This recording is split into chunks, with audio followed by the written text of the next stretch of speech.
let's talk about anxiety. Hey guys, what's up? It is Reese, and if you don't already know me, then you don't know that I kind of like to share my life on social media. Why? I don't know. But sometimes it includes the not so fun parts of life, and for me, that has to do with mental health and instability of mine. So I talk about anxiety and depression, etc., because it's a part of my life, and I don't want to hide anything from you guys. I want to be really honest, and unfortunately, kind of fortunately, I don't know, it's a part of my life. And I realized that by sharing it, I have opened up kind of a conversation about it, and I feel like mental health is such a stigmatized thing. No one wants to talk about it, but at the same time, we all want to talk about it, but we are scared to, and it's just like, it's just your health. It's the same thing as a physical illness. It just happens to be on the inside, and just because we can't see it doesn't mean it isn't real. So I wanted to talk today about anxiety because I know a lot of you guys can relate to it. In one of my most recent vlogs, I kind of had a mini meltdown. I vlogged myself crying and not feeling the best, and it was really scary to upload, but I did it, and I got a lot of great responses out of it.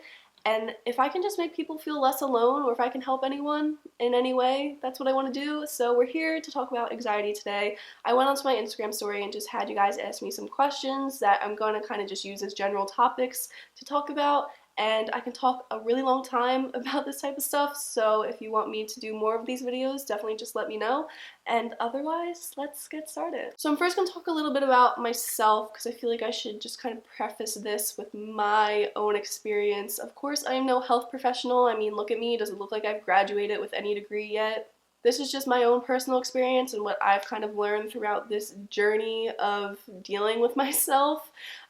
So I've basically struggled with anxiety and depression and other things, but I'm going to stick to those two for about 6 years now. I kind of mark it at the beginning of high school. I struggled a lot with social anxiety, feeling like I didn't belong, feeling like people didn't like me, feeling extremely, extremely lonely and isolated, and that type of anxiety it led to me getting depression. And I feel like those two just always go hand in hand. The anxious thoughts and the constant worry and the negativity lead to depression, and then because you're depressed, you are negative and down all the time and everything is pessimistic, so then you are anxious all the time, and it's just a really vicious cycle. And I've been going through this for a while now. It's definitely had its ups and downs. It's, I think, progressively gotten better over the years. It's definitely gotten better, or at least I've become more understanding of it, but it's still something I go through, and it's still something I'm trying to figure out and resolve, if you can resolve it. So yeah, I'm kind of just here to talk about it and say that it's okay. It's okay to not be okay. So I first want to talk about social anxiety, because when you guys were responding to my Instagram story, a lot of it had to do with social anxiety, basically how to deal with anxiety in public, in social situations, in school, how to deal with other people, how to deal with panic attacks or really anxious thoughts when you're in situations you can't quite get out of, and a lot of it just stems from social anxiety. So I'm going to be really blunt and offer advice that no one cares. What I mean by this is that all of those things that you think people are thinking about you, all those worries that people are judging you or looking at you or whatever, they aren't. You are making them up yourself, and literally, basically, no one is thinking about you. Now, I don't mean this in a harsh way, but I'm just trying to say, like, everything that you're thinking about, you're creating false beliefs and thoughts and judgments, attaching them to people. You can't read people's minds, so just know that they're not actually thinking this about you.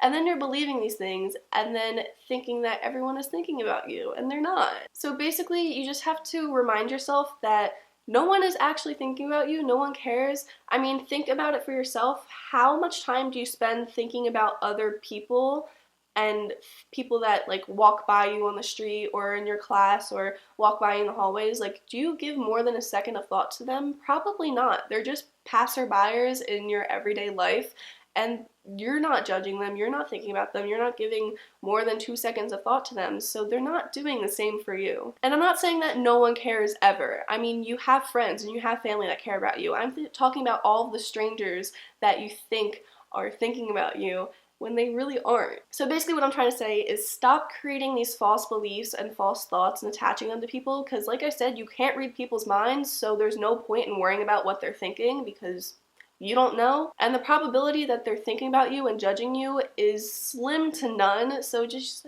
stop worrying about it because no one really cares in the end. And if people are judging you, if people are thinking about you or criticizing you or whatever, just know that that has absolutely nothing to do with you and everything to do with them. That is not your problem, that is not your fault, that is their own thought system and their own beliefs, and they are creating those thoughts for themselves. People judging you has nothing to do with you. You have no control over their thoughts. That just means they're a judgmental, critical person, which is only sad for them in the end. I mean, that's just their own problem. So you need to stop worrying about what other people think because it doesn't matter. You cannot control their thoughts. They most likely are not thinking about you anyway, and you just have to live your life. You basically, this is going to sound so cheesy, but you have to fake it till you make it. You have to keep saying these things to yourself. You have to say, I'm okay. No one's judging me. I'm just being myself. I'm being a really cool person, and I have friends that love me and family that love me, and that's all that matters. And you have to keep saying these things to yourself and reassuring yourself. And then once you do it, even if you don't believe it at first, if you just keep saying them, you'll soon start to believe it. They'll soon start to become habit. So every time I'm in a social situation and I'm feeling super anxious and I'm feeling really overwhelmed by these thoughts that people are judging me or I don't fit in, I just have to take a step back and realize no one cares. Everyone say it. No one cares. So yeah, that's my advice for you. I'm sorry it's kind of blunt. So anxiety in general is basically worrying about the past or the future and worrying about things that you can't control. You worry about the past, things that have happened, but they've happened. They're over. You can't change them anymore. And then you worry about the future, things that are going to happen, things that you think are going to happen, but they also have not happened yet. So there's no point in worrying in them. Anxiety is all about control. We want control. We want control over other people, over our own thoughts, over everything in our life. And we just have to realize that we can't control everything. The only thing we can control is the present moment and what we're doing at this exact moment in time. So all of the self-help books, because I've read a lot of them as a 19-year-old girl, have this ideology that you just have to focus on the present moment. You have to stop worrying about the past, stop worrying about the future, and just live your life as it is. Take things as they come. If they don't quite go the right way, that's okay. Adapt, change your mindset, and just go with the flow. And it's a lot easier said than done. I know, I've been there. And I tell myself this a lot, and sometimes you can't go with the flow. Sometimes you can't, and you freak out, and you have an anxiety attack, but you just have to, once again, keep reminding yourself to bring yourself back into the present moment and to stop worrying about things that have already happened and you no longer can control or have not yet happened and you cannot control. Basically, stop being a control freak. That's what I'm trying to say. For me personally, I have a very perfectionistic personality. I've always been this way. I've always been extremely creative and stuff like that, but that's also led to my demise of wanting everything to be perfect and to the top standard and to my expectations, which are ridiculously high and I can never reach. Therefore, I always get super anxious that I'm not going to reach them and super depressed when I don't reach them. And this is basically me worrying about the future, how things are going to turn out, when I have to just realize that I can only work on one thing at a time in the moment and I just have to do my best, and my best is my best, you know? If it's not up to my expectations, I have to just remind myself that this is the best I could do, and I have to be compassionate to myself, and I have to express love for what I've done. So I know I'm talking to myself in the third person right now, but I'm offering advice vicariously to myself through this camera, so let's move on. Let's talk about anxiety attacks because they suck. So sometimes you start to get super overwhelmed, whether you're in a social situation or you're just in a situation that you feel like you can't quite get out of, something that you can't quite have a freak out in the middle of, whether that be class or you're out and about in public or whatever, and an anxiety attack is coming on and you're like, what the hell do I do? So usually what I like to do is just try to recenter myself and bring myself back into the moment, bring myself back into the present, because like I said, you're most likely worrying about something in the past or in the future. Realize what you're worrying about, let it go, and bring yourself back to the moment and try to just kind of breathe and calm yourself down and be aware of your surroundings and be aware that you are in this present moment. If you still feel super overwhelmed, just excuse yourself from whatever environment you're in. If you're in a classroom, just go to the bathroom, go into the hallway. Feel no shame in excusing yourself. No one knows what's going through your mind. No one's judging you again. And just excuse yourself and take that quiet time to recenter yourself and bring yourself back into reality and stop worrying about things. I know, once again, much easier said than done, but it's just about putting all of this into practice and faking it till you make it. Another thing I really think is important, really important, is to find someone that you can talk to, find someone that you can trust, and that you can confide this stuff in. I know us people with mental health don't ever want to talk about our feelings. We don't ever want to burden people, and we don't ever want to feel like we're making people's lives worse by talking about ourselves or our own issues.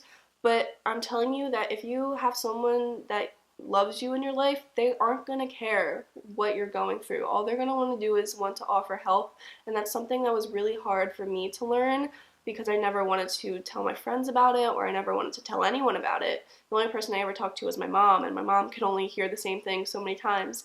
So find someone that you can trust and talk about it with, whether or not they can provide help or not, whether or not they're any use. As long as you can tell someone about it, you know you're not alone, and someone knows that you are going through this, and they're there to comfort you or help you the best that they can. So for me personally, every time I start to feel anxious or whatever, I grab my phone and frantically dial my mom's number, and I'm like, Mom, I'm starting to feel really anxious, I can't breathe, I feel like this is happening, and my mom just kind of reassures me, like, Reese, you're just overthinking, nothing wrong is actually happening, you're just over analyzing the situation. And she kind of acts as that external factor that brings me back to reality, because sometimes we can't quite do that. If you're, in an unstable stage, you haven't quite built that mental muscle to bring yourself back down and to, calm yourself down. So sometimes you need another person to do that for you until you're strong enough and well enough to do that for yourself. And again, there's no shame in telling people. I've confided in some friends and they've done nothing but help me and support me, and once I've opened up myself on the internet, ironically, people have only expressed love and appreciation for me opening up, because they can either relate or they want nothing more than to help me, and you just have to realize that people are generally there to help you. So stop worrying, find someone you can talk to, and once you talk to that one person, it'll feel so much better, I promise you. You'll feel such a weight come off your chest. And if you're in a state right now where you feel like you don't really have anyone to talk to, then please use each other. There are thousands of people subscribed to this channel, and I want you all to use each other as resources, as friends, as help, because, for some reason, talking to strangers on the internet is a lot easier than talking to your family. So if you guys can make friends with each other, talk to each other in the comments or follow each other or whatever, like, please use each other as a resource. Use me as a resource. I can't answer every single one of you all the time, so if you can at least help each other out before I get to you, then that is awesome. And yeah, I want everyone to realize that they're not alone in this, and I lost my train of thought, but that's what I'm trying to say. So yeah, I feel like I've been rambling for a while, and I feel like I've discussed a decent range of topics. So if you guys have liked this video and you want me to talk about more or more specific things, definitely let me know. I'm open to talking about it because, like I said, I go through this. It's life. Other people go through it. You obviously do too, since you're watching this. And there's no reason to be ashamed. If you don't have the best mental health, it's okay. You'll get there one day. You will be better one day. So it's all about just taking the process as it is and learning to get better. So I hope you all have a wonderful day or night wherever you are. I wish you all the best of luck with whatever you're going through. And once again, make sure to reach out to me or to reach out to other people. And yeah, stay tuned till my next video. Peace.